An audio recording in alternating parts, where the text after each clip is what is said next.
Kid, and welcome to this artsy edition of Kid Time Storytime featuring Frida Kahlo. Oh, mon Dieu! Hey, Gilles. This is one of my favorite artists. Oh, me too. Hey, Abuela Bear. Have you met Gilles? Bonjour, Abuela Bear. How are you? Oh, Gilles, I have not seen you since last Sunday when you came over for chicken and rice. Oh, I guess you two have met. Oh, yes. Gilles and I love to talk about art. Don't we, Gilles? Oh, yes. I love Abuela Bear's point of view on art scene, and tragically we love Frida, and we both mourn and bemoan the fact that she was not truly discovered by the world until after her death. Just like so many artists, that is the way of the world. It is the way of the world. Shall we read a little bit about Frida Kahlo? I mean, her effects on the art world continue to go on and on. So, let's see what she was like when she was little. Oh yeah, you see that unibrow, or as I like to call it, that power brow. She's very famous for that, and she would draw a lot of pictures of herself featuring that. That's one of her most famous things. Frida Kahlo was born in Mexico. Just by looking at her, you could see she was special. Well, she's certainly a very colorful girl, isn't she? There she is with her dad. Oh, dad's got a bit of a sunburn, and with mom carrying some delicious vegetables there. Pretty dress, mom. When she was at school, she got very sick. Oh no. The illness made her leg as skinny as a rake. You know what that was? It was polio. You know, that still, you know, we didn't have injections for that. There were no antibiotics to fight the illnesses necessarily, or the vaccinations specifically for polio. So it got her. Well, at least she could still walk, but it did leave her leg always extra skinny. But Frida didn't complain. She was different. She liked to dress differently too. And this is all true in this book. And it's true that one time for a family portrait, she dressed up like a guy just because she liked playing dress up. Then one day, a bus Frida was riding crashed into a car. Life as she knew it changed forever. Oh no, what happened? She's so young. I wonder if she was 18, because this birthday cake, it says 18 in the window, and she looks like she's wearing a school uniform. So I bet she was very young, and it changed forever. How did it change? Well, let's see. After the accident, Frida had to rest in bed. To help the hours pass, she drew pictures of her foot. Foot. Yeah, so she's recovering. So I'm foot. Oh, here's some family pictures. You see what's happening? I think she's using her time while she's sick to develop her artistic skills, thus turning a bad into something good and positive. That's a very definition of silver lining right there. Then, even though she was still in pain, Frida decided to draw self-portraits using a mirror. Now remember how I told you that she's famous for her pictures of herself? Those are called self-portraits, and she started drawing herself. So when she was sick and recovering is when she started to develop that. Now, painting by painting, Frida and her art got better. It was time to show her pictures to someone else. You know, somebody's got to look at it. Look at that right there. That looks pretty good. She visited the famous artist Diego Rivera, who couldn't believe his eyes. He wasn't sure what he liked more, her pictures or her.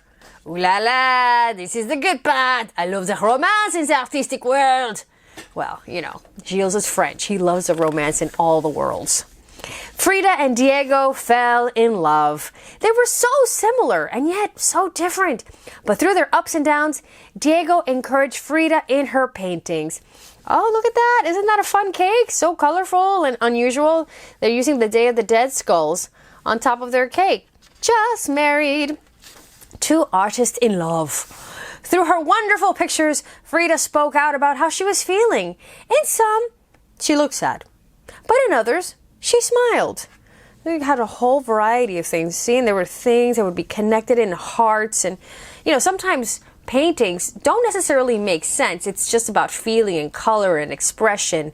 And sometimes the artist gives you an interpretation. You know, they tell you what the painting means, and sometimes you just figure it out for yourself. Art is considered very personal. Eventually, Frida decided to show everyone her work. Look where she is. We know who she is, don't we? Oui, she is the Statue of Liberty. A gift from France. Yes, this is true. Her pictures caused a great stir in New York City. Frida, may I have a comment? Please, anything about your art. Tell us about your trip from Mexico. What's next on the agenda? What do you think of New York City? All kinds of questions from the reporters for the famous, well, increasingly famous. She's not world famous yet, but she's getting famouser and famouser by the day. Now, when the exhibition came to Mexico, Frida was so sick she had to be in bed. But it was clear that nothing could stop her from painting. Not sickness, pain, or heartache. Because Frida, well, she had some bad breaks with her health and with that accident, but she never stopped doing what she loved. And isn't that great when you take an opportunity to make something good out of something bad? And look at all her admirers by her bedside. Frida Kahlo taught the world to wave goodbye to bad things and say, Viva la vida. Oh, can I say what that means? Oh, yes, of course. Go ahead, Abuela Bear. That means live life. Live your life. Vive la vida.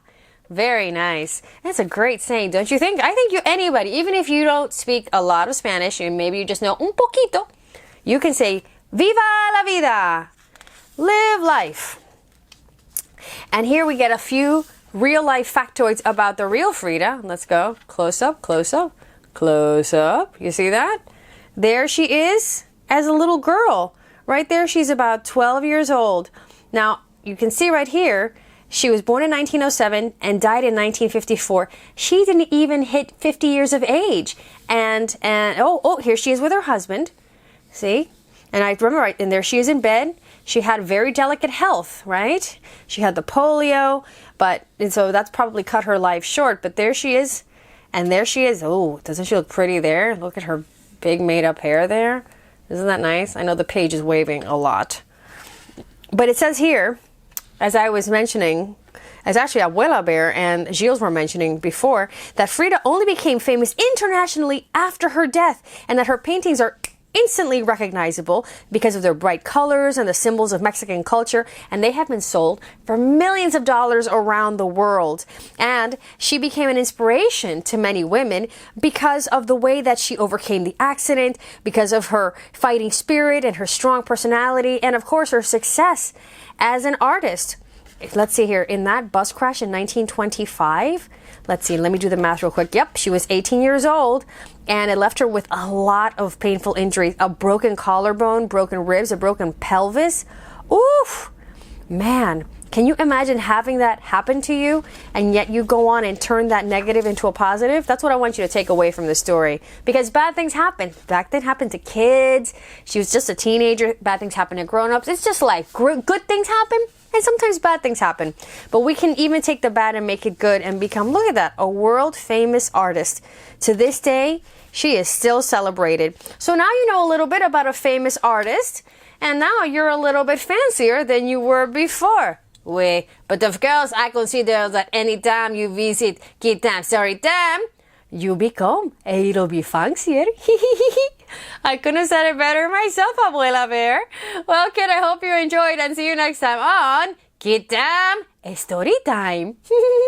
Do you want to come over next Sunday for dinner? You know that I will say oui. I cannot wait. I love your chicken and rice, Abuela. Yes, it is quite famous. And we'll talk about art, of course.